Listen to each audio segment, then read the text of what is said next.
अब हम लोग क्वेश्चन नंबर 5 का डी पार्ट करेंगे। कंस्ट्रक्ट करना है फ्रीक्वेंसी पॉलीगॉन। अब पॉलीगॉन क्या होता है? बेसिकली ये एक लाइन होती है जो रिप्रेजेंट करती है फ्रीक्वेंसी डिस्ट्रीब्यूशन को ग्राफ में। ठीक है, तो इस लाइन को हम ग्राफ में कैसे रिप्रेजेंट करते हैं, इसके लिए हमें क्लास मार्क की यूज़ होती है। जैसे क्लास बाउंड्रीज़ की हेल्प से हमने हिस्टोग्राम को ड्रा किया था, तो क्लास मार्क की हेल्प से या मिड पॉइंट की हेल्प से हम लोग क्या ड्रा करेंगे? फ्रीक्वेंसी पॉलीगॉन ड्रा करेंगे। तो क्लास मार्क बेसिकली क्या थे? मिड पॉइंट से। मैंने हर क्लास इंटरवल के मिड पॉइंट यहाँ पे निकाले हुए हैं। जैसे कि आपने देखा कि दोनों को ऐड किया था, डिवाइड बाय 2 किया था, तो 131, 138, 145 ये सारे हमारे पास क्लास मार्क आ गए। फ्रीक्वेंसी हमें गिवन है, ये फ्रीक्वेंसी है सारी। ठीक है, ये सारी क्वेश्चन नंबर 5 की फ्रीक्वेंसी है। क्लास मार्क हमने फाइंड कर लिए हैं। अब इसको ग्राफ में कैसे रिप्रेजेंट करेंगे? एक्स एक्सिस के अलॉन्ग क्लास मार्क, और फ्रीक्वेंसी कहाँ पे आएगी? वाई एक्सिस के अलॉन्ग। ठीक है, अब आप अगर देखें तो पहली इंटरवल की क्लास मार्क थी 131 और पहले इंटरवल की फ्रीक्वेंसी क्या थी? 6। तो वाई एक्सिस से 6 और 131 के बिल्कुल सामने हमने पहला डॉट लगा दिया। फिर दूसरी हमारी क्लास मार्क 138 है और उसकी कितनी फ्रीक्वेंसी है? 5। वो हमने फाइंड कर ली ग्राफ में वैल्यू। ठीक है, फिर उसके बाद 145 क्लास मार्क है और वैल्यू कितनी है? 8। वो यहाँ पे ये 8 है, इसके सामने हमने ये डॉट लगा दिया। इसी तरह अगली की भी 8 है, उसकी डॉट लगा दिया।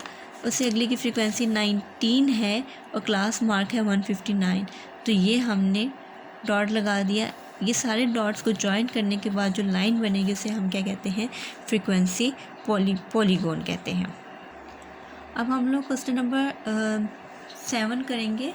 Construct the histogram and frequency polygon of the message of 150 students. यानी इसमें 150 स्टूडेंट्स दिए हुए हैं और इसका हिस्टोग्राम ड्रॉ करना है। तो क्वेश्चन नंबर 7 में अगर आप देखें क्लास इंटरवल्स को, तो उनका साइज़ सेम नहीं है, हर इंटरवल का साइज़ डिफरेंट है। तो इसका हिस्टोग्राम बनाने का तरीका थोड़ा सा डिफरेंट होगा। जैसे कि पहला इंटरवल है, इसका साइज़ 10 है। दूसरा इंटरवल है 21 से 40, इसका साइज़ 20 है। तीसरे का 15 है, चौथे का भी 15 है, 71 से 85 का 15 है, 86 से 95 का 10 है और लास्ट वाले का 5 है। यानी हर एक क्लास इंटरवल का साइज़ डिफरेंट है। इसी तरह जैसे हम लोग ने पहले क्लास बाउंड्रीज़ फाइंड की थी, बिल्कुल वैसे ही हम लोग यहाँ पे भी क्लास बाउंड्री फाइंड करेंगे कि लोअर लिमिट में से 0.5 माइनस किया और अपर लिमिट में ऐड किया। हर एक में हम लोग ने क्लास बाउंड्री बिल्कुल उन्हीं लाइंस पे फाइंड की। क्लास मार्क भी फाइंड यानी मिड पॉइंट फाइंड करने का तरीका भी सेम है कि दोनों को ऐड करेंगे, 11 और 20 को ऐड करेंगे तो हमारे पास 31 आ जाता है और फिर उसको डिवाइड कर लेंगे 2 के साथ, तो ये हमारे पास क्या आ जाता है? 10.5 क्लास मार्क आ जाता है। ठीक है, तो ये सारे हम लोगों ने क्या फाइंड किए हुए हैं? मिड पॉइंट फाइंड किए हुए हैं इस सारे के। फ्रीक्वेंसी गिवन है, ये सारा कुछ किया। अब हम लोग हिस्टोग्राम बनाने का तरीका देखते हैं कि हिस्टोग्राम यहाँ पे कैसे फाइंड करेंगे। अब इसमें जो क्लास इंटरवल्स हैं उनमें हर एक का साइज़ जो है वो डिफरेंट है, तो यहाँ पे प्रोपोर्शनल हाइट हमें फाइंड करनी पड़ेगी। यानी इस इंटरवल का साइज़ 10 है और इसकी फ्रीक्वेंसी 20 है, तो हिस्टोग्राम बनाने से पहले हमें प्रोपोर्शनल हाइट फाइंड करनी पड़ेगी। वो कैसे फाइंड करेंगे कि फ्रीक्वेंसी को डिवाइड कर देंगे साइज़ ऑफ द क्लास। यानी पहली की फ्रीक्वेंसी 20 है और इसका साइज़ इंटरवल का क्या है? 10, तो 20 को 10 के साथ डिवाइड किया तो हमारे पास आंसर क्या आ जाता है? 2। ठीक है, तो ये हम लोगों ने बेसिकली प्रोपोर्शनल हाइट फाइंड करेंगे और उसको वाई एक्सिस के लॉन्ग प्लॉट करेंगे। पहले हम हिस्टोग्राम में फ्रीक्वेंसी को प्लॉट करते थे क्योंकि वहाँ पे क्लास इंटरवल का साइज़ सेम होता था। यहाँ पे फ्रीक्वेंसी को प्लॉट नहीं करेंगे क्योंकि यहाँ पे हर इंटरवल का साइज़ डिफरेंट है, तो उसके बजाय हम प्रोपोर्शनल हाइट को वाई एक्सिस के लॉन्ग प्लॉट करेंगे। इसी तरह यहाँ पे इस इंटरवल की फ्रीक्वेंसी 13 है और साइज़ क्या है? 20, तो 13 को 20 के साथ डिवाइड कर लेंगे। ठीक है, फिर उसके बाद ये है 24 और इसको हम 15 के साथ डिवाइड कर लेंगे। फिर 35 को हम लोग इसके साथ डिवाइड कर लेंगे 15 के साथ, और फिर 30 को 15 के साथ, 18 को 10 के साथ और 10 को 5 के साथ डिवाइड कर लेंगे। तो इस तरह से हम लोग प्रोपोर्शनल हाइट्स फाइंड करेंगे हर एक इंटरवल की प्रोपोर्शनल हाइट फाइंड कर लेंगे। तो ये हमारे पास 2 आ जाती है, ये 1.8 आ जाती है, ये हमारे पास 2 आ जाता है, ये 2.33 आता है, ये 1.6 आ जाता है, ये 0.5 आ जाता है। ठीक है। तो ये हमने यहाँ पे प्रोपोर्शनल हाइट फाइंड की है।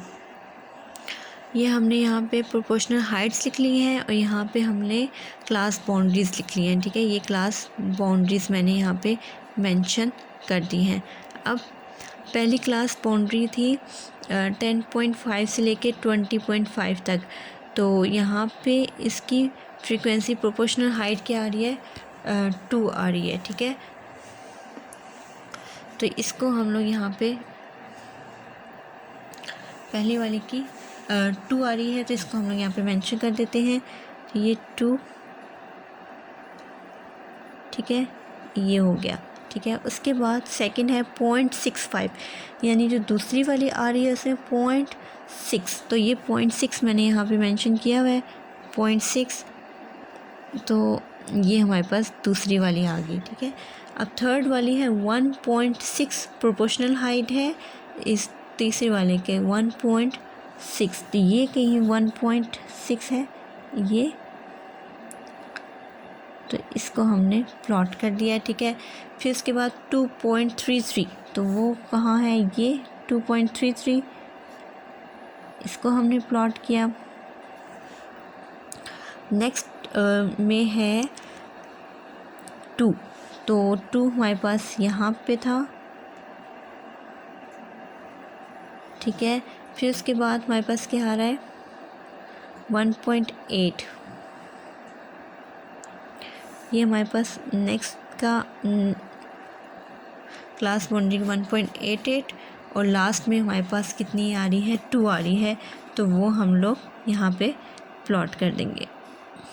तो ये हमने हिस्टोग्राम प्लॉट कर दिया है जब हमारे पास इंटरवल्स जो है वो सेम नहीं है बल्कि डिफरेंट आ रहे हैं।